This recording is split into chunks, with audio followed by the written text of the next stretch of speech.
Hello, and welcome to Relative Pitch, a podcast about music, culture, and society from a young perspective. Our initiative is to bring fresh new ideas to the music field. Here are your hosts, Lauren Green, Anthony Morris, and Michael Brown. So, Robyn, what are you doing to celebrate Black History Month this month?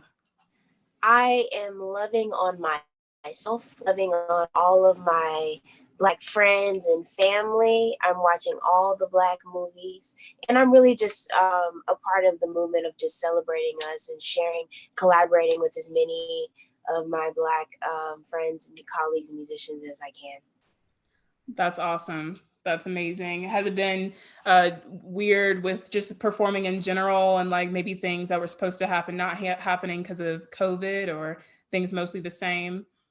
Yeah, things have been definitely weird. The last live performance I had was February of 2020, right? So it's been really an adjustment. I was supposed to start the new job that I wanted, the Michigan Opera Theater, this past fall, but that didn't happen. And a lot of things, a lot of performance opportunities that sort of fell through. But this time has just really been about, my self-musicianal journey, I guess. That's awesome. So we know about that journey, but for our audience who may not be familiar with you yet, why don't you tell us like everything about you? Everything about me.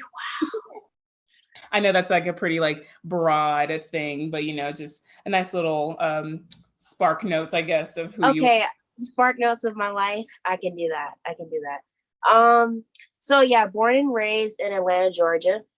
I am one of three children, two older brothers who were musicians, percussionists, and a trumpet player. Also, I am the youngest. And so, yeah, I started trombone fourth grade and switched to trumpet like somewhere between fifth grade, sixth grade. Then I was like, okay, got to middle school. My band director was like, no, we need some more female trombone players. He was like, I'll get Beyonce up here. Cool. I did it. So trombone was the thing for a long time. And then ninth grade was sort of like the moment when I was like, okay, I want to be a professional musician. And most importantly, I wanted to be an orchestral musician. So I was introduced to the talent development program, which is in Atlanta Symphony. And so I got to study with the principal and second of the Atlanta Symphony. And ever since then, it's just kind of been like cruising my way through this industry. Did undergrad at New England Conservatory, which I'm also finishing my master's there. Halfway through my master's, I won the job with the Michigan Opera Theater, second trombone. And so, yeah, I'm here. And now I'm back in Atlanta with my parents because of COVID. And we're just kind of like making things do what it do in the midst of this pandemic. So I have a quick question. Well, two, but let me get to the first one. The first one is, did you have orchestra when you were in high school, or were you kind of in band and then you was like, I think I want to do orchestra, or did you have both? No, yes and no. Most of my schooling was through like Title I schools. So like all of my schools are all Black, right? And so in all Black schools, what's most popular is the marching band, right? And so because of that, the orchestras sort of usually lack orchestral programs within our schools. My high school maze was a little bit different. We did have an orchestral program, but there wasn't like the sort of full symphony. So sometimes we would put the band and the orchestra together, but it just literally be like band and the orchestra. Here we go. So my orchestral experience was outside of school. With the talent development program, they sort of pushed us to audition for Atlanta Symphony Youth Orchestra. Sorry, there's so many acronyms. EYSO and things like that. So I was in those groups, and that's where I got my orchestral experience. Also during the summer at summer festivals, I went to BUTI Tanglewood Institute, and that's where I got to play in orchestra and stuff like that. So got you. Because like I've been a big fan of Benjamin E. Mays I saw their GMA concert when I was a freshman in college. oh And my I gosh, tell so you, that was my senior year. really? You were in that group? Oh my gosh. It was great. Yeah. I saw y'all at Jan Fest where you I believe you stood in front and played a solo. Yeah, that was I saw that and I was like, I looked at my trombone player, I was like, that's it. You sure? That's it. Yeah. And then now you're who you are. It was awesome just to like all wow. I'm so like this, so we're family now. We like are. we're family. That performance, I remember because Michael was with me and I just left and I was like, did we experience that? Like it was such a good performance. And I was just like, oh my gosh. Now, my second question, you said Black movies. What Black movies are you watching this month? Oh, okay. So, they're putting Cinderella on Disney Plus, right? So I'm gonna get into that. Let's see. So movies and shows, right? So I watched all of Girlfriends. I love Girlfriends. I watched that too. Watched it too. I watched all of Girlfriends, all of 101. Yes. And then I'm like, okay, so now we got to get into our Black directors, producers, right? So I'm like, okay, am I going to get into Bridgerton? Yes, you are. Oh my God, do it, please. Shonda Rhimes, beautiful. The way, oh my gosh. Yeah. And the representation of it all. It's just okay. The diversity within, the entire series is like crazy. Okay. So I want to ask you more now about like the professional educational side. And so one of my first questions is, so I don't know if you know the term intersectionality, but it kind of refers to the sense like, where people who experience racism, but they may also experience like something along the lines of like, being a different minority in the sense of being a female. Mm-hmm. And so like us being, Black females, that is something that we're born into, of being like a double minority right off the bat. Mm-hmm. So I wanted to ask, like, have you experienced that, like the sense of intersectionality, that you are, already a minority, especially minority within music. And then you're also an instrument that can be seen as a male dominant instrument. Like how have you experienced anything like with, all those things, I guess, in your odds? Yeah, I was, it's interesting. I think I was just talking to someone about this. There's this sort of like thing that you go through internally, that I have experienced, where it's just like, okay, like what side, like you're saying, like what is being attacked right now? I'm not really sure. Sometimes it's both. Yep. But sometimes you have to realize like, oh, it's just because, others are not used to both of these dynamics being presented in front of them. So I guess my experience, I can speak for like being a trombone player. Most of my time at NEC, I was the only female trombone player. My first year, there were two others, but the majority of my time, which was 5, this is my 6th year, I was the only one. So a lot of comments in regards to like, obviously trombone playing is like always very like, you think of trombone playing, it's like, oh, this is so loud, big, and all things like that. So a lot of comments would sort of be because of that, like, oh, like it's not loud enough, or you're not, holding up to this, or like, and I would always wonder like, why am I not getting certain parts on certain bigger pieces, because maybe they think that this and that. So there are those questions there in my psyche. And then there's some that are actually true, where people believe like, well, people actually deliberately not put you on a part because they think that somebody else can play it a little bit bigger or louder than you can. And then there's the other side of like me being in my skin.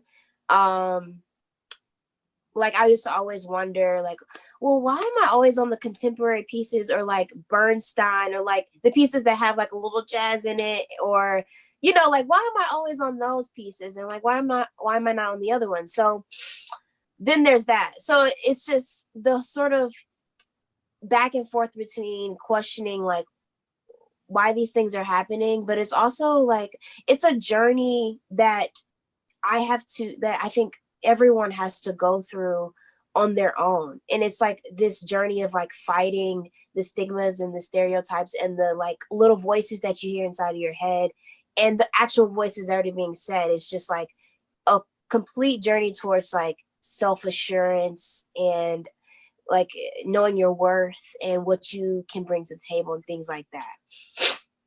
I love that. I mean, you hit the nail on the head with the contemporary and anything jazz in it. And it's just like, oh, of course. I'll put like, why, of course? Why, of Yeah. course? Why can I not be on the Beethoven or the Mozart?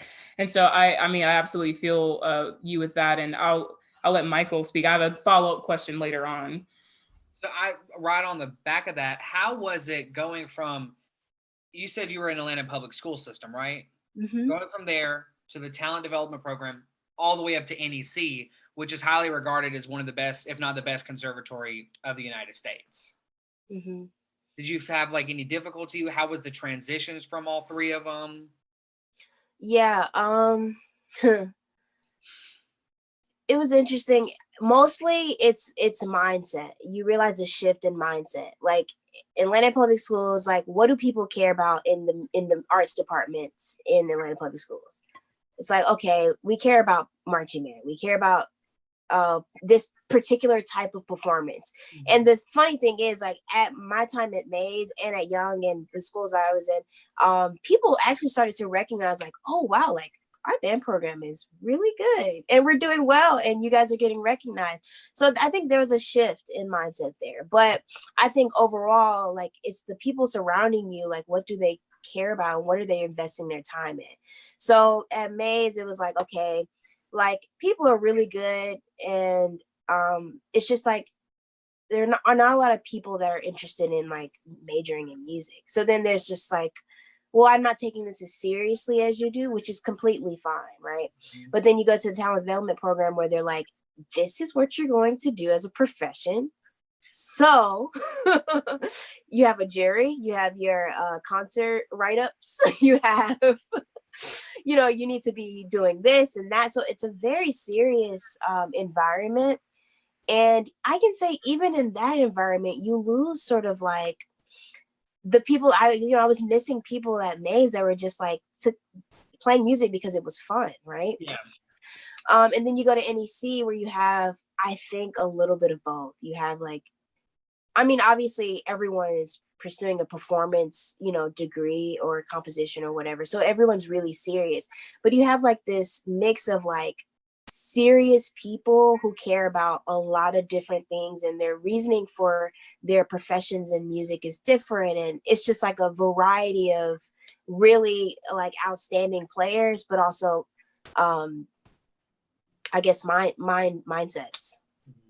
That's interesting. I did not know the talent development program was that like intense. Oh yeah, it's really intense. I mean, it's so inspiring and just like amazing to be a part of, but it is intense and they expect a lot because they're investing a lot in, their students. So it all makes sense. But so throughout your experience, we've had an episode that we talked about imposter syndrome. Have you ever experienced, and to what extent have you experienced imposter syndrome?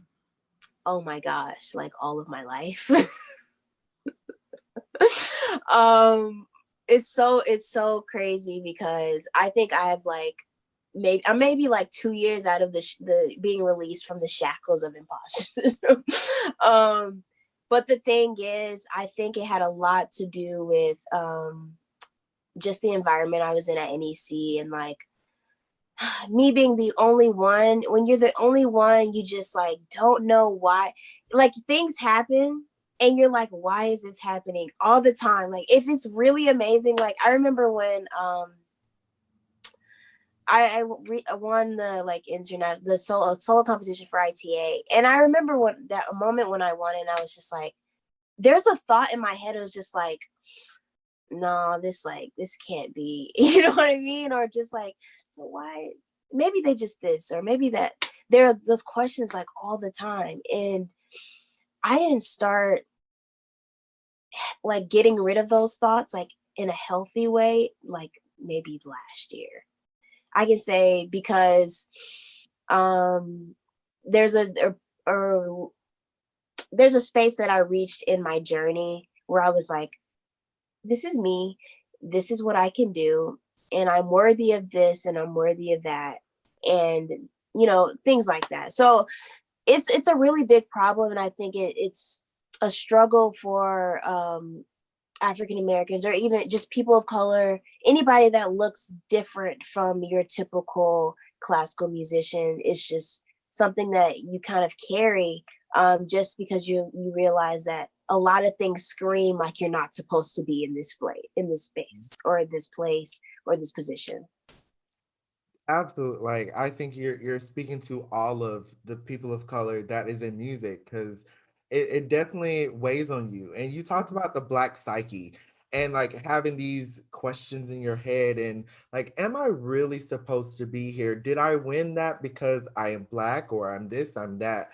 So what were the healthy ways that you started to really reassure yourself and like, Mm-hmm. I belong here, I worked my behind off for this, I deserve this? Mm-hmm. Yeah. Um, one, community, and feed, and so like when I say community, I mean like literally the people that sit next to you every day, or the people that you are playing for, the people that you're hanging out with.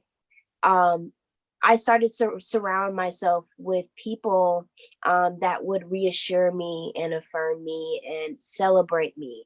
And it's not in like, oh my gosh, Robyn, you're so amazing all the time. It's just like, when you're talking about, for like, I'm going through the same thing that you're going through, and also, but you're great, and so if you're great and we're gonna be okay, that type of thing. Yeah. Right. So it was community. Two, I think I started to look back on my body of work more. So like, instead of like focusing so much on what I need to do next and what I haven't done, I started to look back at listen to my recordings and read my notes and think about where I was when I was in high school and where I thought I would be and where I thought I would be. And I'm just like, okay, you're doing something right, because you're at this place, right? And it's also like you're doing more than what you thought you would do. So there's that. And I think lastly, it just comes with patience.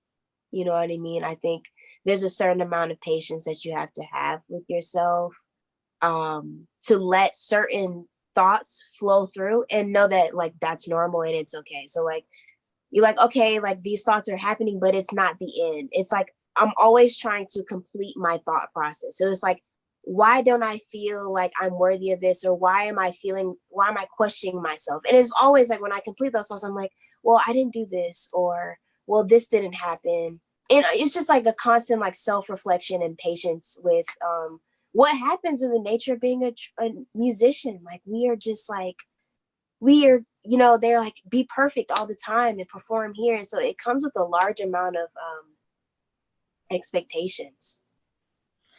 Well, I mean, we understand, like, us being, well, I mean, technically we're all minorities in some way, but me and Anthony specifically being, musicians of color, we can really relate to you in those, in those senses. And I mean, obviously you have been able to overcome a lot of these things with where you are now. And so there's a question that there's a Michael question and a my question that they kind of tie in together. And Michael, I'm reading yours. He's asking, how many auditions did you take before landing your current job? And then my question that goes along with it is, what was your preparation for, getting Michigan Opera Theater? And what do you think won you the job? Mm-hmm.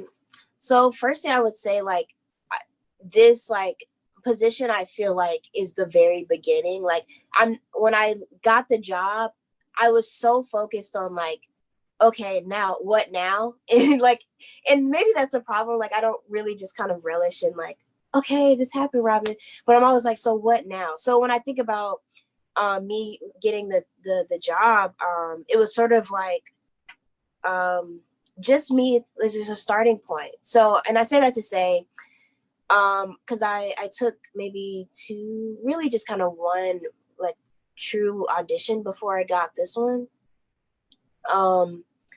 And so preparation, for me, it was like, okay, this is my second audition.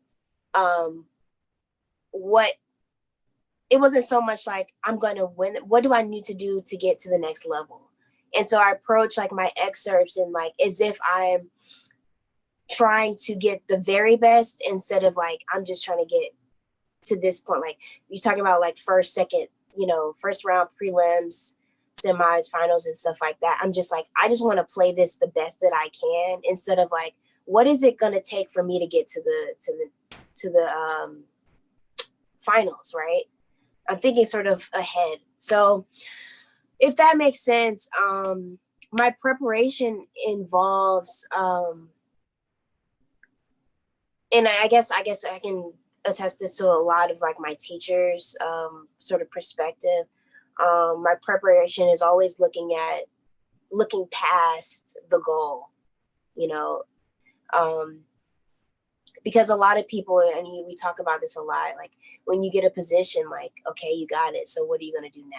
And like, are you prepared to sit in that position and get your tenure? You know what I mean? So those are the things that I think about. I'm like, because, getting the position is only the beginning, especially for Black people, because we have to sit in the orchestra every day and prove that we have to be there, right? So I'm just like, what is it going to take for me to feel comfortable in rehearsal every day?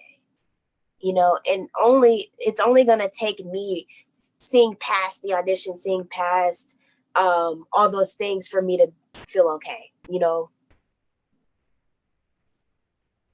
I know I'm probably speaking for all of us and all of Black people. What you just said right there about you have to prove that you belong there. When you said that just rung so many bells, because like that's what happens. That's exactly what happens. And yeah. oh my gosh, I'm so glad that you said that. Like Jesus, thank you. I have a question. Did you ever like face any blatant racism or prejudice throughout your career to get where you are? Yes. Okay, so I'll mention maybe like two instances, because I think these maybe the most like hurtful, I guess, or most traumatizing. And one of them happened early in my career. And to this day, it's the reason why I am the way that I am in rehearsals and stuff like that. And I just hate it. But okay, so I had this experience at Jan Fest. And so if you guys know or familiar with Jan Fest, you audition for, when you get there, you audition for all the bands. And then there's like honor band, blah, blah, blah, blah. There's like wind symphony, wind ensemble, etc. Right? And so I was in the wind ensemble, which is the smallest group. And usually the conductor is like he's the most like, okay, well known, but he's usually the most aggressive, and scary, right? I don't know what's this thing with like, in order for you to be great, you have to be scary. It's like, that is the old school mentality. Tuscany, Gilbert was the last, I think modern day one was Alan Gilbert in New York. It's like that old school, like, I will beat you into submission. Yeah. And that's something that I hate. Like, if there are things that I'm passionate about, it's about changing the culture of classical music and like what it means to be great and why are these people great and what makes us look up to them and feel like we're so far apart from them, right? So anyway, I was in the top group or whatever, and so I was actually principal, right? So there's little old Robyn, and they're like all these like white men, right? And then everybody in the, like, I think I might have been like one or two in the whole band that was Black, right? And I was singing principal. And so I happened to have a solo, and the solo involved like this plunger mute. I honestly don't remember the conductor's name, but he was old and white, and I know he was scary, right? So I had a solo, and so I had a solo, and the principal trumpet had a solo. We both had the same solo. I thought that I was actually playing it better than he was. However, the conductor's like, stand up. He like stands me up, and he's like, play it. And I was just like, so I played it, right? And he's like, like picking at me, like, no, that's not right. Something, I didn't know what was going on, but he was having me play it over and over and over again. And I'm like sitting here like, man, old dude over there isn't playing, like he's playing it, but it's not like great, you know? And so like I had a friend to my right actually, and he's a phone player, and he's like, I don't know what's going on, Robyn. Like, this dude is tripping. Like, and that's how I knew. I was like, okay, so dude right here is like, okay, I don't know why he's doing this. And then people were just like, that's so weird. Like, coming up, he's like, that's so weird why he was doing that.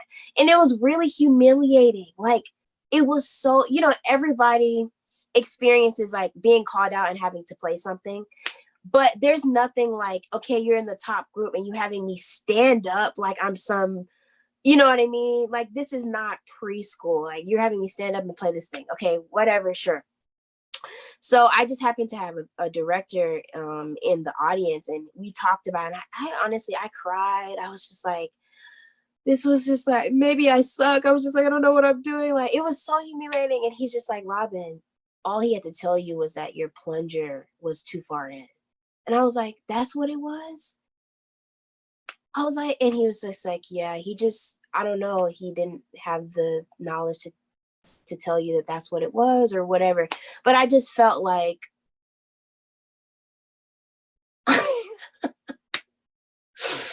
you know, so that's one instance. Being made an example out of just for the hell of it, you know. Mm-hmm. Let's see. The thing about Boston is that it's different. It's liberal, yay, like everybody's blue. You know, she, her, like all these things, you know, everybody's, you know, pretty progressive, right? So, but that means that the racism is hidden, right? It's not like it's not gonna be overt. It's not gonna be overt. Like, but the thing is, like, when you're in the South, it's like, okay, if somebody feels a certain way about you, you're gonna hear about it. You know, at least you know that there's that, okay, that's a Confederate flag. Cool, right? In Boston, the Confederate flags are under the dashboard. You know what I mean? So I think too, like, I would just like sum up my entire experience. A lot of the racism that I experienced was always it was always microaggressions. It was always like, what did you just say? What? Like, it was always that type of thing. So I remember, if I'm just speaking of socially, I was with a group of like my Black friends at NEC, and we're just walking the hallway, going to class, and like this teacher, she stopped us and she's like, oh, look what we have here. It's like she didn't know what to say. She didn't know what word to use. So I remember we looked up the word. It was like, it meant like a group of birds or something. So it was just so weird. But it was interesting because she realized like we have this group of Black people, and she wanted to give us a specific name, but she couldn't use words that, you know, would so she just used this random word. We're just like, huh? So it's like, it's certain stuff like that. Like I was on the program, the NEC program, for a little while, you know, a little bit of exploitation here and there, you know. Like, look, we have Black people at NEC. Not really though, that type of thing. And then like people would be like, say like sly comments. It's just all you can do is laugh. Yeah. The normal life of Black musicians. And to your teacher, I really would like to know what she really wanted to say, because to this day we talk about it. We're like, what was trying to come out of her mouth? Right. She had a word, but she did not say that. Okay. Right. So, yeah. And then when you're a Black person, Black musician in Boston, everybody assumes you go to Berkeley. They're like, I remember having a conversation with somebody. Like, I literally had NEC stickers on my trombone at one point, and I was walking through NEC, and someone's like asking me about Berkeley, and I'm like, "Is it so wild of you that I could be here? That you keep?" And I'm like, "No, I'm actually a student here." She's like, "Yeah, so like I took this at Berkeley." I'm just like, and then it's like when you're at NEC, they're like, expecting to play jazz. And so I was a jazz vocalist for maybe 2 years. I swear to God. No, so because you just brought up a story, which these two know exactly the story that I'm about to say. It was my freshman year at KSU, and yep, Michael's just like, I remember. And I was, I think it was a rush event for Sigma Alpha Iota SAI, and so there was, I think, PMA, Phi Mu Alpha guys who were there because sister brother organizations, and they were just coming around talking to everyone, seeing who all the freshmen were. So this guy comes up to me. And he immediately is like, "Oh, like I haven't seen you before. Like, are you in the jazz program?" Why would I be in the jazz program? Like, I just really wanted him to know. I was like, "No, I'm in top ensemble, actually." Like, right. And it was just so like, right, period. And so it was just so mind-blowing to him that like me, a Black female, could be doing anything else besides being in the jazz program. I'm like, listen, I love my jazz people. They're on a completely different level. Power to y'all. But that's not my thing. And like, I should not look like I am one specific thing, but that's how it is. So I relate to you so hard in that aspect. Yeah. It's crazy. It's so crazy. It's like the thought that like you can't imagine someone like this in this space honestly could be if I had sort of like a theme, like a cloud theme over my head. That's my experience. Like, people can't imagine this, so they assume otherwise. And so hearing your experiences, and I've been friends with Lauren for all of our undergrad and Anthony, and just knowing, like, I don't know how y'all feel, but experiencing like next to y'all and hearing your experiences, it just, a stigma has to change. Mm-hmm. And I would pass it off to Anthony because I think he wants to quote something about this stigma and how it has to change. So Anthony? Yeah, so I was reading your bio, and I love what you said. You said you're an advocate for dismantling of oppressive structures that contribute to the lack of Black and brown faces within high art forms. Mm-hmm. And a story, there is not enough Black people in higher education, higher art whatsoever. Mm-hmm. And as for me, like my goal in life is to get my DMA and win band conducting. Do you know that there's only like a handful of Black conductors at that level that I can call on and say, how did you do this? Mm-hmm. I mean, 2 of them we're having on next week or the week before your episode comes out. Yeah, 2 of them I only probably know 10 or less that is not like at a historically Black college, that is at a I guess a predominantly white institution. Mm-hmm. So when you look at that, there's less than 10 that I can name off of. And so I love that you said you're trying to dismantle this oppressive structures. What are some of the things that you think everybody can do to really start to change what is going on and how people look at us as Black musicians, as Black people in higher education? Mm-hmm. Okay, so wow, that's a big question. I would say, okay, the first thing is to know that we have to get rid of what seems to be performative, right? So we have to get rid of like putting Black people on programs and like their faces is what I mean. You're putting Black people, like their faces on programs and banners and changing our statements and kind of like hiring people just for like 3 weeks for the sake of this trend of diversity and things like that. So we have to get rid of all those performative things. And I think what it takes is for everybody to realize what the root is.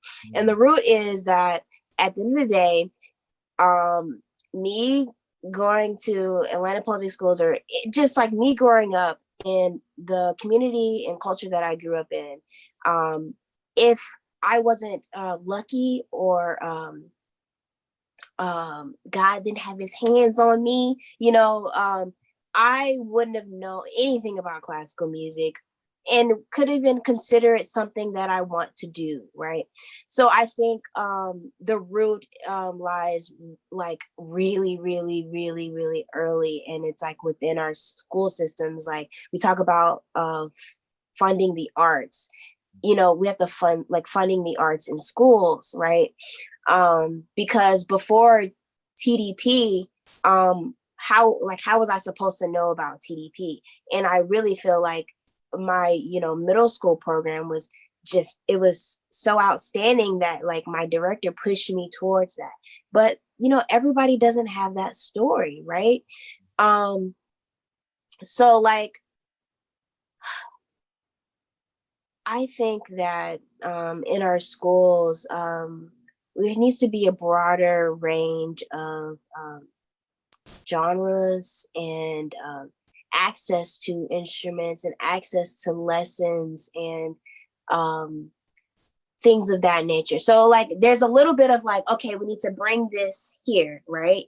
But now it's also like what we're bringing in needs to meet the standards of what is to come. So like I always say this, I'm like, okay, so I don't think classical music is ready. I don't think it's ready for diversity. Structurally, it's not ready, because you go into a concert. I can take 5 of me and my Black friends. We can go into a concert, and we will not be looked at the same. We will be treated poorly, and everybody in that concert, all the white men and women with their bald heads, will look at us like we're crazy and will not welcome us, right? And we will not feel comfortable. Yeah. Our music can be programmed, and we could show up for the premiere of our program, our piece, and be the only one there, right? Mm-hmm. So that's why I'm saying, like, structurally, I don't think classical music is ready. And so what is that going to take? That's a good question. I think it's a big question. It is a big question. And I think it's a cultural shift. It's like we need to change what high art means and what elitism means. Like, why is Beethoven Beethoven, and why is everything else here, right? Because when you balance it out, then it's like, okay, then you're not assuming people are playing jazz. You're not assuming that route pathway is less. Mm-hmm. And so then if you're not assuming things are less, then everybody gets paid the same, and everybody gets, everyone gets hired, and you're not sort of like putting things on pedestals, right? Right. So it's a lot of everything I just said, but I hope that some of those things make sense. And it's a question that I honestly ask myself maybe once a week. I'm like, so what is it that we actually need, and what is it actually going to take? Definitely. So yeah. And I think that's the thing, is it's going to take all of us, every single one of us, to do it. And I have my last question is, what advice would you give Black students right now to keep on in music, to stay the course? There's goodness to come. What is some advice to somebody right now? Mm-hmm. I recently did a project with the question of why do you continue to choose this career path, but most importantly, why do you continue to choose classical music? Because every day it's a choice to feel uncomfortable and to feel like you're not supposed to be in a place, right? So regardless if it's classical or not, I think my advice is it lies within finding our true heart and passion, because you have to realize that music is not, regardless if you're Black or not, it's not an easy thing to do. So if you're going into this career path, it's important for you to decide what your true passion is within your heart. And with that passion, what are you going to, like, what do you see yourself doing with the music? Because it's one thing to say, oh, I just want to play in an orchestra one day.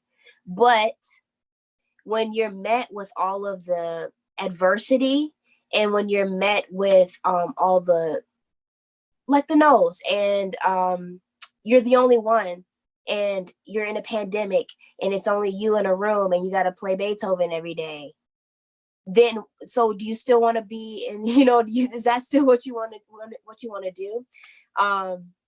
So I think it's just to really find your passion and, like, in particular, what you want to do with the music. Because I know that being an orchestral musician isn't all of me, and it isn't the only thing that I, aspire to be and want to be. I look at myself as, I like to say that a great deal of my career, I would like to include advocacy and also personal connection and cultural changes. And it's only orchestral musicianship is the conduit. It's not all that exists, So that's my advice. I love that. I'm inspired by you. I can say that. Like, you are an inspiring person, and your story, your journey, and everything is something I think a lot of people can relate to, first of all, and they will find, comfort and also maybe confidence, hopefully, as well. And so we want to end with actually doing a game. Oh, okay. It's called, it's called Lightning Round Favorites. And so what we're going to do is I'm going to spit out just a bunch of things, and then, you'll have 5 seconds or less to answer each thing. And some of them are, they may make you think. That's the fun of it, though. Okay. A little under pressure. And then at the end, you'll probably say some things and we'll go back to it and be like, wait, what do you mean by this? Or like, yeah. So we'll just jump into it. So first off, favorite composer.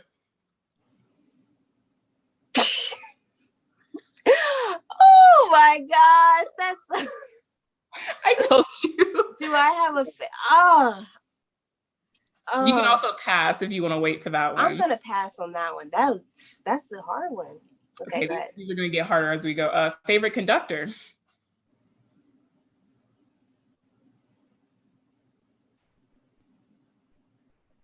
Karina Kanalakis. We're gonna come back to that one. Favorite trombonist. You can also say yourself if you would like to say yourself. I'm going to say Wycliffe Gordon. Ooh, Augusta represent. We love to see it. Favorite ensemble, favorite ensemble to perform in.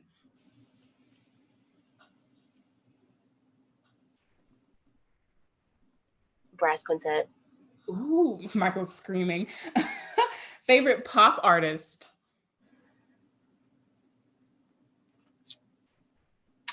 Right now, PJ Morton. Okay, your go-to coffee order. I don't drink coffee that often, but if I drink coffee, it's just gonna be straight, like black. I could never, right. A favorite show to binge, currently or in general?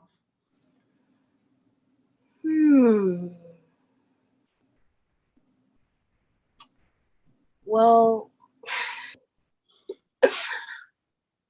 currently I just finished binging Vampire Diaries, but there are a lot of things that I have problems with. So that's very controversial. Are you team Stefan or team Damon or team neither? I'm team Damon. However, Damon was a Confederate soldier. Can we talk about all of this? I know it's really bad. Like Virginia in general, I was like, this is a bad place to put this show. All the the slave quarters and the plantations and whew. There are a lot of triggering things in Vampire Diaries. Although I love the show, I think there's some things that we need to talk about, like how they treat Bonnie.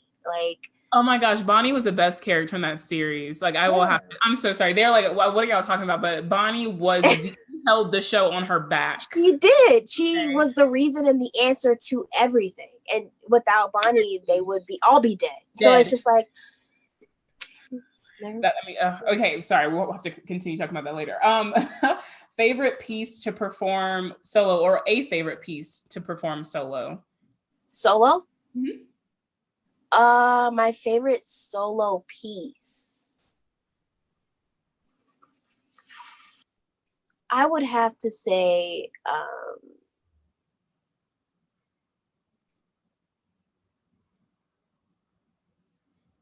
I think Martin, the ballad. Mm. Yeah. What about your favorite piece to perform within an ensemble? Within an ensemble, Check 5. Oh, that one came quick. Yes, like that's like I know that one. I'm good with that one. Favorite performance experience thus far, of course. Okay, so I have two. One, I was fortunate enough to play Lizzo last year. Oh my God, that was last year. The Grammys.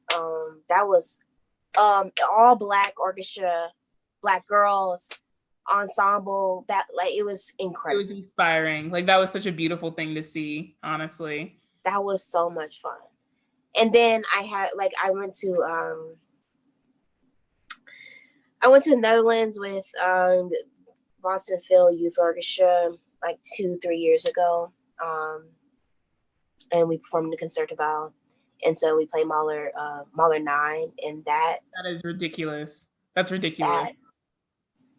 That experience, being in that hall and playing that piece, was really special. Did you get to hear the Concertgebouw? No, actually, we didn't. That's just amazing. Unfortunately. That's a wild performance. Like both of those are like just the spectrum is just, that's ridiculous. And then the last one that kind of goes to the theme of the month. Who would you say one of your favorite African American icons are?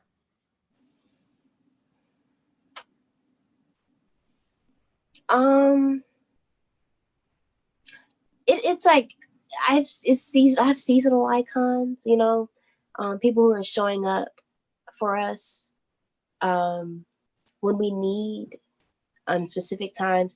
And so right now, and I wouldn't say like icon, but like person who I'm really inspired by right now is Chloe Bailey. Oh, I love that you just said that. Because one, like she's dealing with a lot of controversy with like all her like pictures, their body stuff. But one, I like body positivity, like being a Black woman, there are a lot of expectations when it comes to our bodies and spaces and how we deal with it. And so it's one of the things that I've struggled with, trying to make sure everything, all our hips are hidden and like all this stuff. So like one, like she's embracing it amazingly, and she's so incredibly talented, and she works, her and her sister, they work their butts off, and you can see how much love and passion is in what they do. And so like for me, it's not usually like the people that I look up to are not always going to be like in what I do, because I'm just so inspired by like people doing the best that they can in the best possible way in their individual fields. And I'm just like, wow, like I want to make somebody feel like that with me playing Chaik. You know what I mean? Oh my gosh, that's first of all, yes, Chloe Bailey, everything that's happening, the way she's handling everything with as grace. Yeah, it's just it is grace. Like, so many people would fold under that, and we know as exactly why she's getting the all the negative things because of who she is. Because her body real, like exactly. It's real, and she. Are you mad? She's young and she's gorgeous, like and super talented. You mad? Right, they're mad, and I feel like Black artists in general will always get thrown under that light. Literally, regardless of if they're an actor, actress, musician, whatever, they're gonna get thrown. We always get always the small end of the stick. And I feel like that is just part of the Black culture. And but we rise above it. Because I bet you Chloe is like, you know what? I'm gonna take this negativity and I'm gonna make it a good thing. Right. And I like her next project.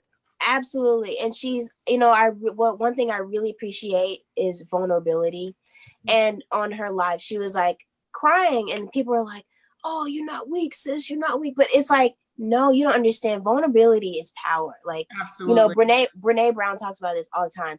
Like, vulnerability is courage. Like, for you to be able to show people who you are and not front and not act like this and that, like that's what I respect. So. Absolutely. I mean, thank you. Everything I just feel so I've related to everything that you've said while you've been, in this discussion with us. And I thank you for sharing your experiences and knowledge I know Michael's like, I took notes and I'm going to re-listen to this and write everything down. But we really appreciate you being here with us, and we're so excited to see all the amazing things that you're going to do in the future, and we wish you the best. And of course, you are a friend of Relative Pitch and a friend of ours personally, so please keep in touch and everything. But thank you so much, and we'll see you guys next week. Thank you so much. Thank you. I really feel like I'm a part of a family, and like I really appreciate you guys giving me this platform, but also just asking all the right questions. Like, this is really cool. So thank you again. Yeah. So Brandon, tell us how you're celebrating Black History Month this year. Well, I can say that my quintet, Imani Wins, had an album that was released on February 5th. And that program, I feel really we collectively feel really speaks to the times that we're living in. And, the group, since its inception back in the 90s, has always championed works by diverse composers, African-American composers, Latino composers, women composers. And so this has been a core mission of the ensemble since the very beginning. So in my mind, to put it quite honestly, like, we celebrate Black History Month every month. It's just not February. And I think that's the way it should be all around the board. But I think it's very timely that the album was released on February 5th, and it has taken up a lot of our attention. Interesting enough, it was an album that was recorded in 2019. So August 2019. So a little over a year and a half ago. So well before the pandemic happened. And the pieces themselves were commissioned 5 years even before that. So, these are conversations that we were having long ago, and works that were in the making a long time ago, and music that was recorded well over a year ago. But yeah, it's very awesome that it came out on February 5th, and everyone can find it wherever you purchase your music, wherever you stream your music. It's out there. Great program with works by Vijay Iyer, fantastic jazz pianist, composer, educator, Rena Ismail, and Fred Shefsky. So it's a really, really awesome program. Awesome. Wonderful. I know Michael definitely wanted to ask you a little bit about Imani Wins later on. First of all, can you just give us a background on like who you are, where you've come from, and like how you kind of got into music? Sure. I was born in Dayton, Ohio. That's where I grew up from the time I was born all the way until I went to college. I picked up the flute in the 5th grade. I mean, it's an interesting story that I tell all the time, but I actually tried to pick it up in the 4th grade, and I tried out for the band, and I really couldn't make a sound. And so they told me like I could maybe play another instrument, but I was like, I really want to play the flute. I don't want to play anything else. So they told me to come back next year. And so for like a whole year, I walked to school trying to figure out how to make an instrument, make a sound on this instrument without having one, right? Just sort of like the basic concept of what they say, blowing over a soda bottle. And I would just sort of like practice this as I was walking to school every day in the 4th grade. And then 5th grade came around and I tried out again right away. And this time I made a sound right away. So that whole year of like walking to school, trying to practice paid off. And my mother gladly signed the form for me to join the band program because I wasn't interested in sports. And I'm an only child. And so she was sort of like, okay, here's this activity that he's like really interested in, and maybe he'll stick with it. Like the flute won't collect dust, like, you know, the video games and the basketballs and the baseballs and things like that. So I joined the band and I played, you know, in the band 5th grade, 6th grade. That's really how I got my start in group classes, flute classes, band classes. I didn't really have any formal lessons for 2 years until I had to make a decision about what kind of junior high school I was going to go to. And as we all know, there are many different focuses. In junior high and high school, we have what we call now STEM, right? So you have the science schools, you have the science and technology, the math, computer science, schools that may be heavier in sports, right? Big sports schools. But for me, the arts school really stood out as a place where I could, you know, really be immersed in music and art every day. And so I auditioned in the 6th grade elementary school and I got in. So I began at the arts high school in 7th grade in Dayton, Ohio. And I stayed there until I went to college. So at the Arts High School, public magnet school, I had private lessons every week with members of the Philharmonic. I had chamber music, and I played in orchestra pretty much from the time I was, I want to say 13, all the way to college. So it pretty much like pre-college, really. And I did this all the way until I went to conservatory. I went to Oberlin and I did my undergraduate degree there. I studied abroad in Paris my junior year, the spring semester, came back, finished my degree at Oberlin, then went to Manhattan School of Music, where I got my master's classical flute department there. And yeah, and I stayed in New York, and gosh, how many years now? 11 years later. So here I am. So that's a bit about background, flute, you know, education stuff. But yeah, and I don't come from a particularly musical family, though my family loves music. I mean, I grew up surrounded by great music. Listening to music with my grandmother.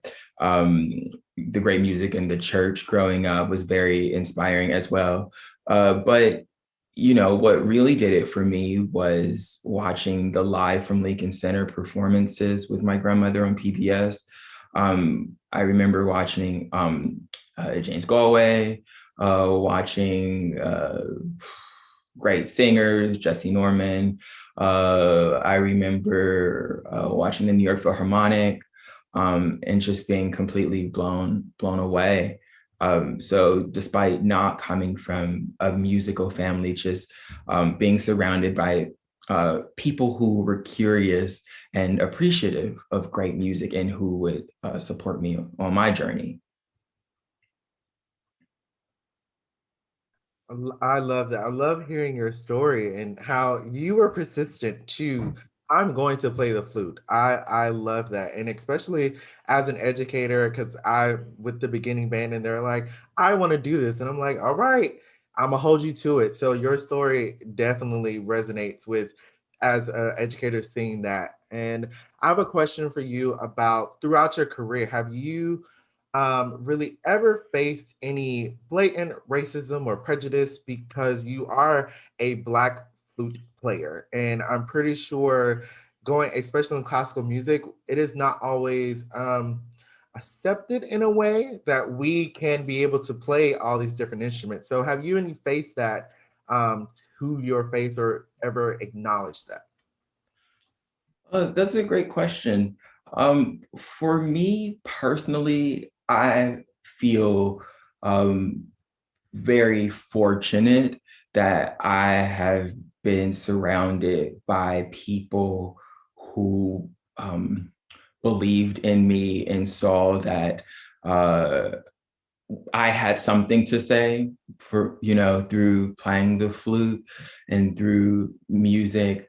From the very beginning at the arts high school and in my youth orchestra, I think you get comfortable being sort of the only one or one of few. I remember in my youth orchestra, that was probably 80 people. There might have been like 5 African Americans in the youth orchestra, and I was certainly the only a Black flute player. But my teachers were incredibly supportive, and other musicians that I would encounter were also really, really supportive.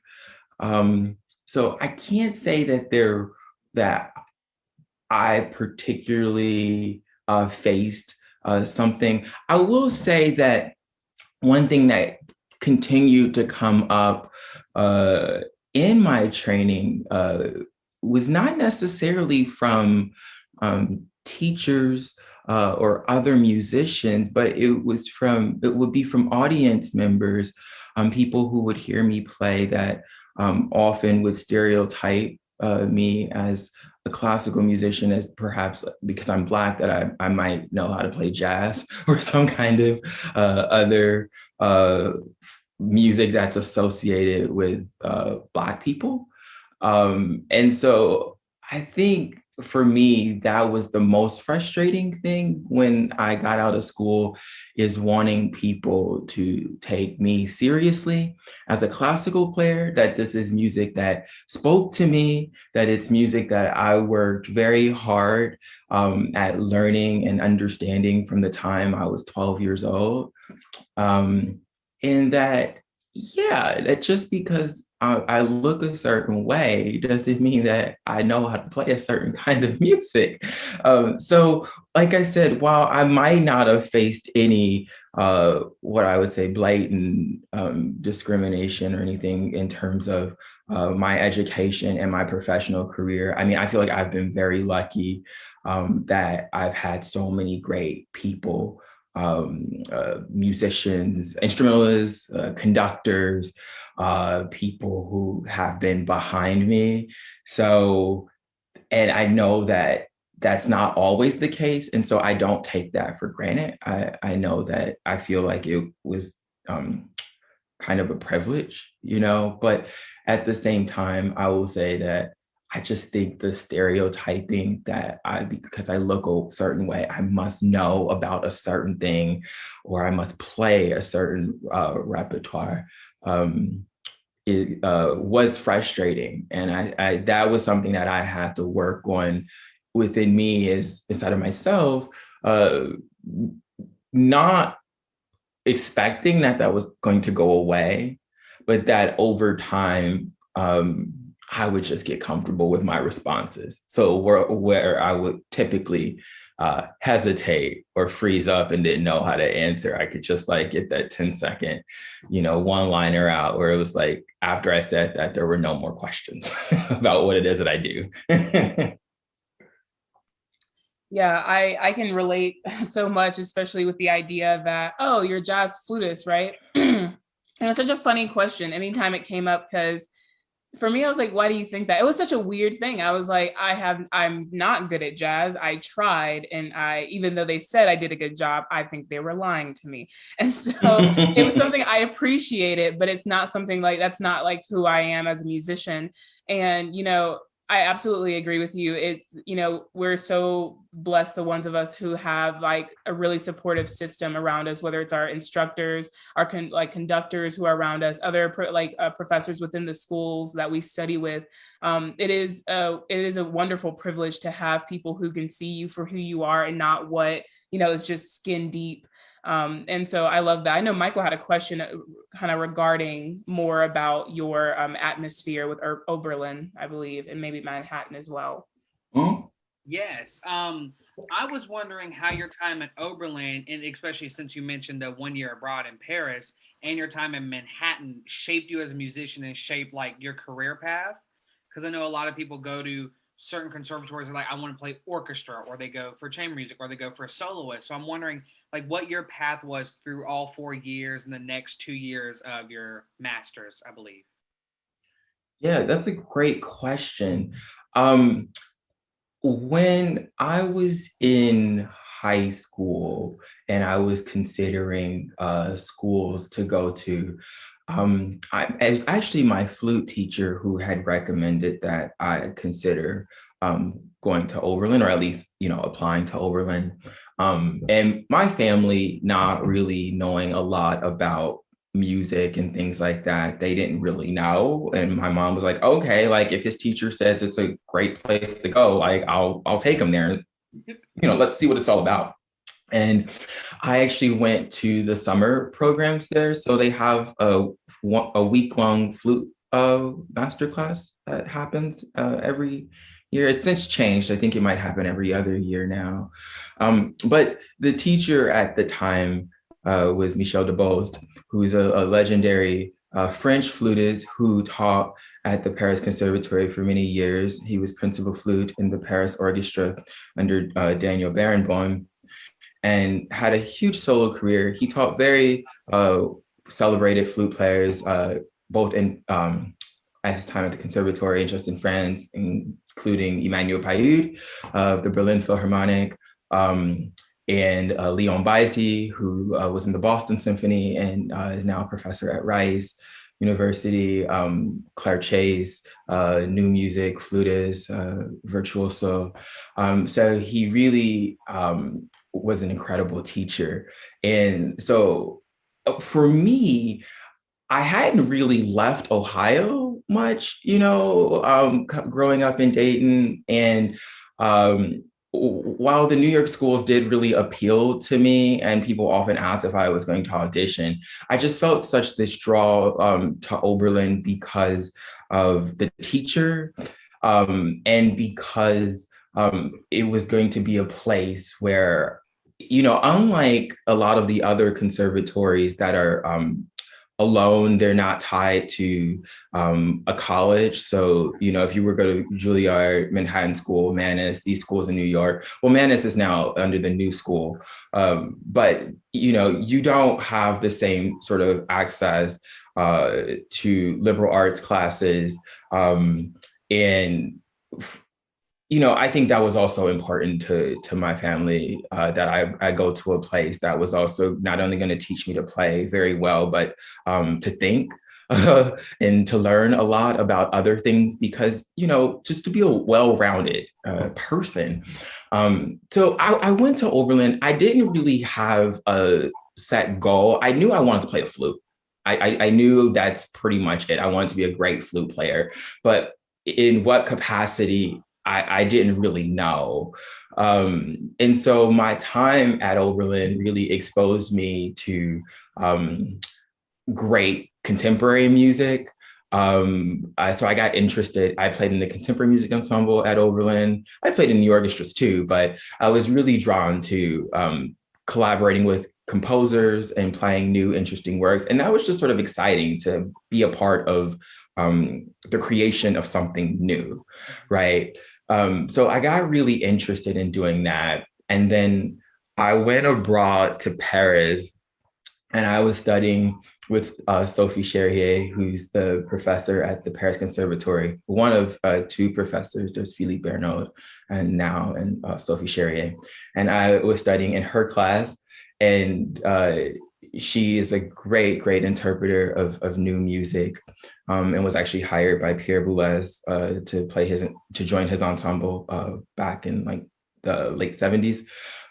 So, I was in Paris and I was hearing all of this great contemporary music, and I felt like my world just really opened up, that I didn't have to. I was seeing great flute players have careers as teachers, as soloists, and as performers of new music. And so that really, really appealed to me, and opened up my world. And that's why my teachers sort of recommended that I go to New York for graduate school, because that's really like the place. If you have all of these interesting ideas, and want to get involved in all these different things, like that's kind of where you go, right? So that brought me to Manhattan School. And, Manhattan School is the same thing. I think, there's the orchestral performance program. There is just the classical program. There's jazz program. There's like all these different programs. So there are people doing lots of different things. So you don't really get the sense that you have to do one thing, right? There are great schools, Rice has certainly become a school that's taught a lot of great orchestral players, and it's sort of like that is their focus. But going to New York, going to Manhattan School, I saw lots of people doing different things. And so my world really did open up. Now, when I got out of school, it was a completely different story. What I ended up doing, was a long, winding road, ultimately leading to where I am now. But I think being around, going to schools where people were doing interesting things and the teachers were encouraging of that made me feel like there were many different possibilities for me. And I think that's the best thing for any student. I think you do have to have a certain amount of drive, and, you have to work hard and say like, I want to be great and I want to do this at the highest level. And if you want to go for it, you really got to focus and you have to do it. But like, once that's all said and done, I think there has to be a certain flexibility and openness to exploring different things, because you really never know where life is going to lead you. So I feel very fortunate that I went to programs and into schools that gave me that mindset. Yeah. Yeah, it's so amazing, meeting and listening to different stories of how, people came from where they were and where they are now. And it's so inspiring. Something that for me, I've been following you for a pretty long time, actually, but it's really funny because people who know me really well now, when they see things that's happening within the classical music world, especially when it comes to flute players, they'll send it to me. I even had a friend who like mailed me the clip. I don't know if it was your New York Times or your Washington Post. It was when your album came out, actually. And they were like, do you know this person? Like, this seems like, they seem like they're really onto something here. And so I wanted to ask you, you have an album out. Like, that's insane. And so can you just tell us about the process and like kind of where you are with that and how you went about doing it? How long was the journey for that process? The journey was long. It was long. So I had this idea in, I want to say like 2016, that I was going to record something. And it wasn't just my idea, to be quite honest. I had friends, people I was surrounded by saying, you really should try to record something. And I have a really great friend who works in the classical music recording industry. And he's like, I really think that could be something that you should do, because it's a way for people to kind of understand who you are, know you're playing, and how you think about music. And I was like, okay, I think I was fearful for a long time because I was just like not really sure like what I wanted to say. And I didn't just want to have an album for the sake of having one. I wanted to be a program that I really like thought about and that it sort of made sense. It spoke to me because I kind of felt like it had to speak to me if it was going to speak to anybody else, quite honestly. So I began the process in 2016.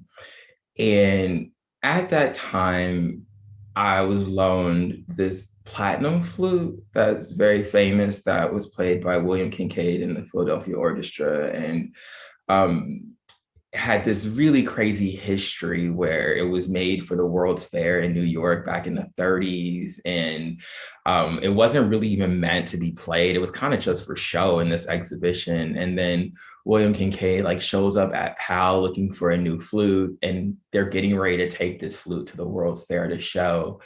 And he tries it. He's like, I want to buy this. And they're like, it's not really for sale right now, but if you can wait like until after the World's Fair, we'll let you buy it. So it goes to the World's Fair, it's shown there, and then he buys it and he plays it in the orchestra forever and ever. And so many great recordings with the Philadelphia Orchestra, with Eugene Ormandy conducting. He's using this great flute. But then it had this, when he passed away, then it kind of like took a whole nother journey. Like he gave it to his great student, Elaine Schaefer, who was an amazing flutist, played in the Houston Symphony.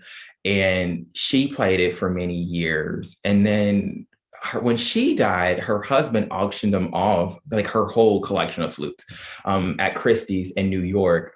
And so like there's this auction, and this guy who's an instrument collector shows up with his friend Andy Warhol to check out like what's up for sale, right? And this guy was determined to buy this flute. And so like the bidding starts, and like he won't stop. Like that price just keeps going up and up. And the flute ended up selling for like almost $200,000 back in the 80s, which I think in today's money would be something about like over $400,000, like just like crazy. So he had it in his collection. I don't really think he played like that. I think he liked to have them, and like people he knew, like great flute players, would come and play them. But, it was kind of like for his collection. But he did generously loan it to the Metropolitan Museum of Art for a period of time, and it was shown in their musical instrument collection. But then he took it back and didn't want it anymore. He auctioned it off. And then now it's in the hands of a private owner who, in fact, loaned it to me for a period of time. And I really loved playing it. And so then I had this flute, and I was like, I should figure out a way to like showcase this instrument. And I'm getting ready to do this album. And so I did. So the Claviajo Solo 3 unaccompanied solo for flute, I used that flute because I thought, because it's unaccompanied and the flute is completely exposed, it really gives people the opportunity to hear everything that it can do sound wise. So I put this program together with that in mind. But then I wanted a broad program because, as we talked about early on, how we so often musicians are sort of pigeonholed. It's like, oh, there's this musician and she plays this, or is this musician and he plays that. So I wanted this program to really represent the broad repertoire that I play. When I was at Oberlin, I also studied historical flutes. Like, so I have like Baroque flutes. I have one. I have a military, a fife, I have all sorts of instruments. So I have this broad interest in flutes and music. So I wanted to play Bach, and I wanted to approach it from more of a historical performance perspective. I wasn't trying to be completely a purist, because clearly I played it on modern flute. But I did want to dive into it on my Baroque flute and figure out how I could like sort of apply those sound qualities and the articulations that I would use on that instrument. If I just spent a lot of time on that, then when I went back to the modern flute, what would that sound like? So I did that.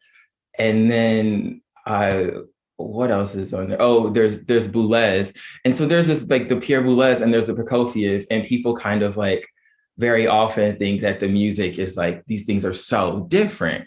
And while, yeah, like a sonata in D major and a work by Pierre Boulez, which is atonal, may seem on the surface as being completely like not related, but they are. Like there's structure, there's form, there are themes that come back over and over again. And so I saw these connections. And so it was really about this historical approach, telling a story and bridging the gap over the centuries and trying to show that though this music is like 300 years apart, from one another, they're kind of the same in a way. It's just kind of a different language, but it's all kind of the same thing.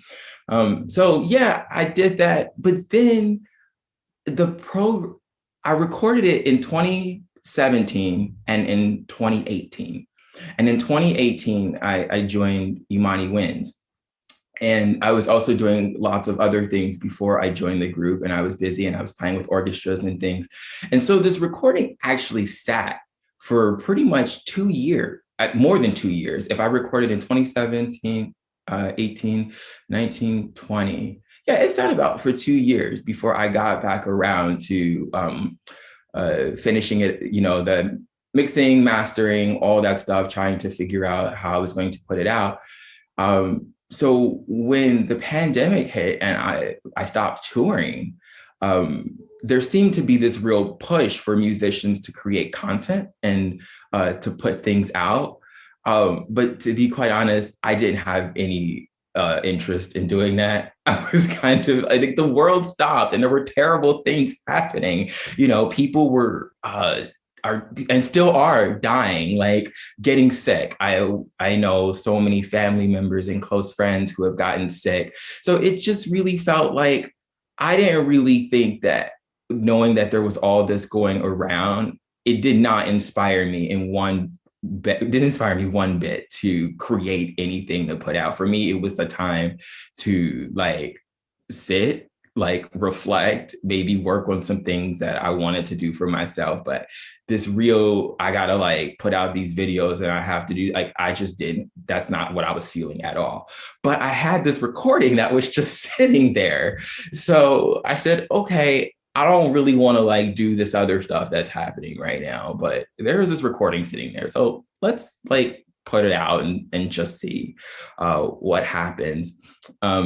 And I did. And so now it lives in the world and it feels very good to have it out. It feels like a weight has been lifted because even though like it had been completed, like it wasn't out there. And I think it was always sort of hanging over my head that, it's over there, like it's just sitting, waiting. And so I'm really happy to have that out. And I have just added it to my Apple Music playlist, and it will be on my car as I am going because I love listening. These two can know, and what you were talking about earlier with your Oberlin and Manhattan experience. I used to be like so against new music, and now my master's recital is only music written in the past 20 to 25 years. Mm-hmm. Like I'm like, we need to push this forward, so we are playing new music by living composers. Now we can collaborate with them. And on that, I want to transition to Imani Wins because I also love chamber music. I wanted to ask you if you can explain your journey to Imani Wins, the process of joining the group, and how it's been since you joined. Yeah, great question. So I knew of the group for so many years. I mean, you can't be a wind player and not know Imani Wins. Like you can't. There's so few celebrated wind quintets in the world. And so it's just like, if you are a wind player, you know who they are. You know of them because of how they sort of transformed classical music, particularly chamber music, the commissioning, the high level of playing, the education initiatives, and just everything that they stand for. And they came to visit Oberlin while I was a student. And I got to hear them on the Artist Recital series, which was just like incredible. It was really, really life-changing to hear them. My journey to the group, I always wanted to play solo recitals and chamber music. I think it's a bit of the only child inside of me, but I don't really mind like playing by myself. It's like quite all right. Like I remember being a kid and my mom always asking, did I miss like not having a brother or a sister, or like did I need to go play with my cousins or something? I'm like, no, I'm good. Like I'm okay. Like I'm good by myself. So that's just how I am. And so I think there was always this, I didn't mind playing by myself. So there was always this draw to want to give recitals and play chamber music. But as a wind player, there aren't a ton of opportunities to do that at a high level and to make a living doing it, to be quite honest. And so when I got out of school, and even though I had these ideas, I wanted to play recitals, I wanted to play concertos, I wanted to do chamber music. You know, I won the concerto competition when I was in Manhattan School. I was like fired up for the world. I was like, I'm ready to go. But then I got out of school and I was like, okay, now what? it was like, okay, now what? Like, what am I going to do? Like, I have all these ideas and I don't really know what to make of any of it. But at the same time, I had to live. Like, I still had to live and had to take care of myself. I had to support myself. So I started taking like orchestra auditions, like, and this wasn't something that I was really doing in college as some of my classmates were, who were really like orchestral track musicians. Like I was not doing that at the time. I was doing solo competitions and things. So here I was 3 years out of graduate school. And like, okay, I'm gonna start taking some more orchestra auditions. And, you know, people talk about this all the time. It's like you can prepare as best as you can, and then you just kind of have to let the chips fall as they may, right? And it's like a little bit of luck has to be on your side, and you hopefully will have a good day. I mean, 99% of your days will be bad days, but you might just have that 1% where someone will hear you and like what you do, and you might just have that one good day. So I started taking orchestra auditions, and because I had never really been sort of in that orchestral mindset, like I want to be like a principal flute player, or I want to be like a piccolo player. Like I don't really care. Like I just like would take like all the different ones. I took second flute, I took principal flute, and I kind of got good at like the piccolo. Oddly enough, like I really like playing the piccolo, which I know a lot of flute players are kind of like, oh, it's so high and I can't stand it. But I actually really liked it. Again, I think it's that whole only child thing. It's like, I'm the like highest voice in the orchestra, go, you know? So I was taking auditions, and that led to a lot of guest work with different orchestras. And I would frequently be called to play like the piccolo and the fill-in and flute sections. In 2018, I was actually filling in at the Los Angeles Philharmonic for the summer series at the Hollywood Bowl. And I got an email asking would I be interested in auditioning for Imani Wins. And it was like weird because I was like, what's going on? Like, I just always knew like this group as like these 5 people. And so I was like, is Valerie like leaving? Like, did something happen? Like, you know, I had no information other than like, are you interested in auditioning? And I remember I was eating lunch at a Thai restaurant in Los Angeles, and getting the email and just thinking like, I mean, yeah, I'm interested, but I'm kind of confused. So I replied and said I would do it. And I got a repertoire list like that. It was just like something that I had not ever seen before. Like it was all of this crazy music that was very, very hard. Like when I was taking orchestra auditions, like I knew like I had to play my Brahms 4, I had to play Daphnis and Chloe, Afternoon of Fun, Mendelssohn Scherzo, like all these different things. So I mean, I saw this repertoire list and it was like, you want me to play like Villalobos like quintet. Like, you want me to play Rite of Spring arranged for like wind quintet, like Scheherazade arranged for wind quintet, like Paquito de Rivera, like okay, like, and I was really overwhelmed because, you know, orchestras, you especially, you know, at the Los Angeles Philharmonic at this level, you know, you get one rehearsal at 9:30 a.m. with the conductor and the soloist, and you rehearse until about noon. You go home, you eat, you practice, you take a nap, you put on your tux, and you're back at the Hollywood Bowl for a 7 p.m. downbeat. And, you know, every night I'm doing a different program with a different conductor. Lots of programs, you know, with Gustavo Dudamel, which is like super nerve wracking. Everyone wants to be on their A game, and, you know, and he's so exciting. But I just like, I didn't really know. I was like, I don't know if I have time to really practice all this music, but I felt that if I didn't give it a go, that I would regret it. So I just practiced as hard as I could. I listened to lots of recordings. I mean, and the group has had such a presence online for so long. So like a lot of their recordings, live performances were online. So I got to hear these things and hear how they played them. And I just did the best that I could preparing. And I flew back to New York, and I played with them for maybe like 2 hours. Like, it was like an audition like nothing I had ever done before. Like, literally, like, I just played through this entire list of music with them for 2 hours. I had never rehearsed this stuff with anyone. I had never performed a note of it in my life.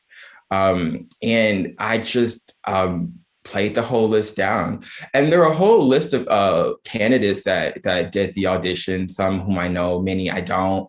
But for me, like, it was strange because I had now been out of school for 8 years, and my career really had seemed to be moving towards doing more orchestral work. Like, I was literally sustaining myself, like hopping on planes and playing with different orchestras, you know? In my mind, I was sort of thinking like, maybe that's where I'm being led, because I always had this openness, this flexibility. I was never sort of like, glued to like one idea, fixed on, you know, one path. And so I did that. And then I went back to LA pretty much the next day because I had to play the opening gala at Walt Disney Concert Hall. And a week later, like, they called and asked me if I wanted to start. Like, they had made their decision, and I was like, okay. I was like, well, sure. So I finished up what I was doing out there, and in October 2018, I just hit the ground running and started touring pretty much full time from then until last March, when the pandemic struck. Wow, that story is like, OMG. It's just kind of, we never realize things really just kind of fall out the air, and then here we go, we're in something new. So wow. One of my favorite things that I heard you and Monty Wins do was with University of Michigan Chamber Choir. You did the 3 spirituals. And I because I'm a choir and band education when I was in college. So I heard that and I was like, I want to do it. I want to sing it. I want to, especially the second movement, There's a Bomb in Gilead. I was like, this is beautiful. Like, how was that experience? I mean, you go from playing just chamber and now you're with the whole choir. How was that experience for y'all? And this is probably one of your first, like in your first year of you with them, right? Yes. This was in March 2019 that we did that. And we had a residency at the University of Michigan. We were there for about a week, and we did individual master classes. We coached chamber music. We did workshops, but one of the highlights was this performance with the choir, and the choir is just like mind-blowing. Like, I there just aren't words to describe that level of musicianship. And on this program was our horn player, Jeff Scott's arrangements of spirituals for wind quintet and choir. And I was just, it was so powerful for me. I mean, it was nerve-wracking because, I mean, as you said, it was like my first season, and I'm just trying to figure out like how to play with like these 5 people, really. And now we were doing this thing with choir, and the group had played these works before. But again, as my first 2 years were, like, I just had never encountered this music before. So I was always sort of like, fasten your seatbelt and like, let's see what happens.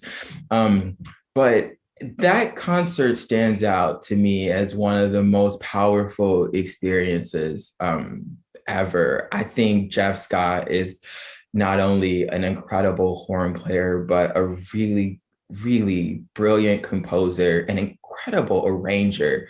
And just the way he used the instruments, and that this 5-piece wind ensemble could really support this full chorus, which just really extraordinary. Like, so it's like, not only does this man know how to like write for quintet, but he's like, I know how, like, I'm gonna put the voices together too. Yes. So it's just like incredible. And yes, those recordings are on YouTube for everyone to hear. But for anyone out there who's interested in works for quintet and chorus, definitely consider them. They're really, really stunning pieces. And during this time when the world kind of stopped, and all I could really do is look back on these wonderful memories of the recent years that I've had. I found myself going back to those recordings of those spirituals. Spirituals are incredibly, they nourish the soul. They bring people such great comfort. But for me, there's that extra added layer of that was just like a really special performance, and that would kind of live with me forever. It was an amazing experience to work with that choir. And I hope that we can go back and do something else another time, because it was just really incredible.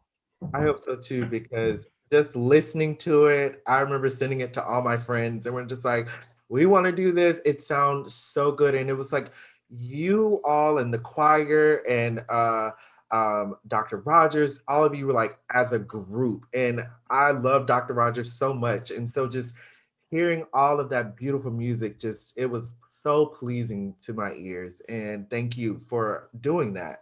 And I think the last question that I have is, what is some advice that you would give to students who are, in high school or in college that is thinking about doing this classical journey, especially students of people of color, Black students who are thinking about doing this? What is some advice that you would give? I mean, we could talk about that. We could have a whole nother episode to talk about that, right? We get so much. Maybe we will later on. we could totally take a whole nother hour to unpack that. But advice that I would give, to really, if you have a vision, if you have a dream, as cheesy as it may sound, like, hold on to it. Like, just use that vision that you have of seeing yourself performing your ideal concert, in your ideal city with that audience. Hold on to that, because the journey to becoming a professional is a really long, winding, bumpy road. And sometimes that's all you're left with, is that vision that you have. Like, when you're out in the world and you're taking auditions and you're knocking on doors and the doors aren't opening, or people are saying no, really the only thing that will keep you going sometimes is the dream that you have. And while it's really important to have good teachers and mentors and surround yourself with people who will lift you up and push you forward, it's equally important that you find the strength to look inside of yourself and keep coming back to this dream that you have, because only you really know that. You can try to describe it to people. You can try to tell them what it is that you want and what you see, but no one's inside of your head. It's only you. So you kind of have to hold on to that. I would say practice. Like, I know it sounds like really basic, but practice as hard as you can. It's a never-ending journey, and I think it's a challenge, but that's the beauty of being a musician, that we always can discover new things, that we can always work at attaining a higher level of playing, of understanding music, of communicating music. And that just takes a lot of time. So practice, when I was in high school, I practiced on my lunch breaks. I practiced after school. I practiced before school. When I got to college, I practiced really hard. Understand your instrument. Like, practice. Your teachers say practice scales. Practice your scales. Like, do your etudes. Like, it's important to have ideas and to dream. But something that I keep telling students in master classes and things like that is, if you want to be a good writer, right? Say you want to like publish novels, right? Or you want to be a journalist for like the New York Times or something like that, right? You got to know how to write. Like, you have to have a vocabulary, right? Like, you can say that you want to do all these things, but if you have a very limited vocabulary and a limited understanding of history, writing skills, all these things, it's going to be quite limiting. You're going to feel kind of limited in terms of what you can do. So I like to tell musicians, like, listen to lots of pieces, lots of different kinds of music, study your scores, and really dive deep into your technical studies, your etudes, your orchestral studies, like all those things, because these are things that you're going to like pull out of your pocket later on in life. These are tools, these are tricks, right? That like, oh, you want that? Got it, ready to go.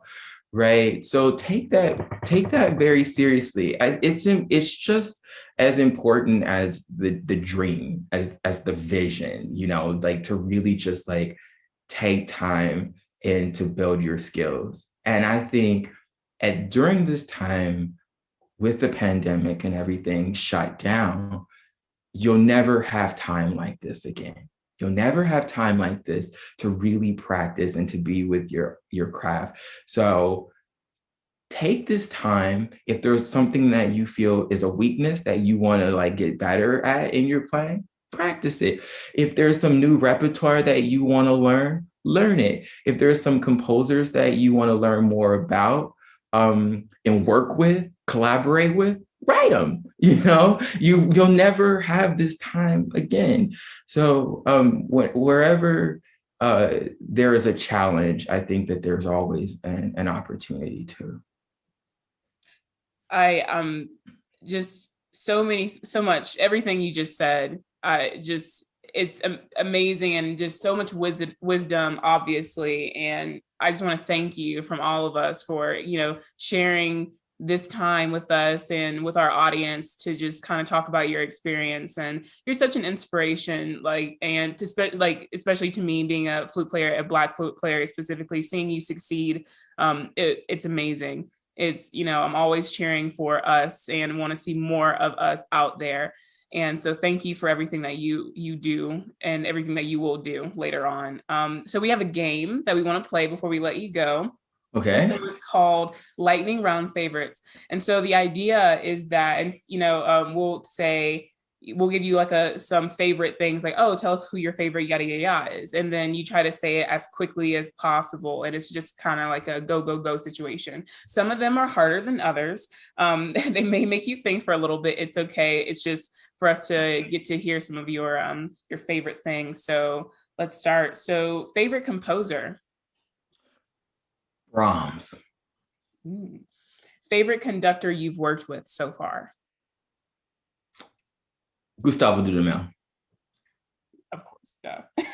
Favorite type of ensemble to perform in? Flute and harp. Does that count? Ooh, yeah, absolutely. Yeah. Absolutely. Favorite pop artist? Oh, wow. Can I say Amy Winehouse? You absolutely can. Absolutely, you can. Great. What's your go-to coffee or tea or drink in general order? Ooh, oat milk lattes. Starbucks has amazing oat milk drinks right now. They may not be available everywhere, but there's a brown sugar honey oat milk latte. It's fabulous. Nice. Favorite show to binge currently or just in general? Ooh. Favorite show to binge. Ooh. How to Get Away with Murder? Oh my gosh! I knew they were gonna react that way. Viola Davis, yes, all day. I was like, he's either gonna say Scandal or How to Get Away with Murder. I can like feel it. I would say Scandal, but that's like a little bit like out of my mind now because it ended a couple years ago. So I'm like, recently, How to Get Away with Murder. For sure. Favorite piece to perform solo? Ooh, favorite piece to perform solo. That's a good question. I'm like looking around, seeing like if there's anything around me like helps inspire me. Like, is there anything? Or just a piece in general that like you just know when you play it, you'll just be able to open up freely and just perform and speak directly from like the soul, your heart. Yeah. It's gonna sound crazy, but Barrio Sequenza. Yeah. Sound crazy, sound interesting. my curiosity is piqued.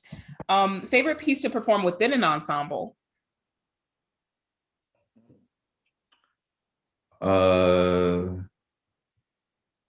Big ensemble, chamber ensemble. Like you can do both or either way. I'd say favorite piece, big ensemble. Brahms Second Symphony. Yes. Yeah. It does. It's just that, right? I can feel that. Favorite performance experience to this day? I would have to say there was a kind of like a big like it wasn't the 4th of July, but it was a like Hollywood Bowl concert with Dudamel, and we did like it was a whole Tchaikovsky program, and he at one point there was like we did 1812 overture, and he had like this like remote control where he could control the fireworks over the Hollywood Bowl, and like when the cannons would shoot, he just like would do this, and like it would just like be this big explosion, and he just looked like a kid like in a candy store, and it was so exciting, and it was so much sound, so much fun, and the energy was incredible, and there was like thousands of people on the ball, and it just really sticks with me. I cannot even imagine like everything about that Dudamel fireworks. I can't even. Okay, the last question in the theme of the month, and of course just our culture in general. Who is an African American figure who has inspired you?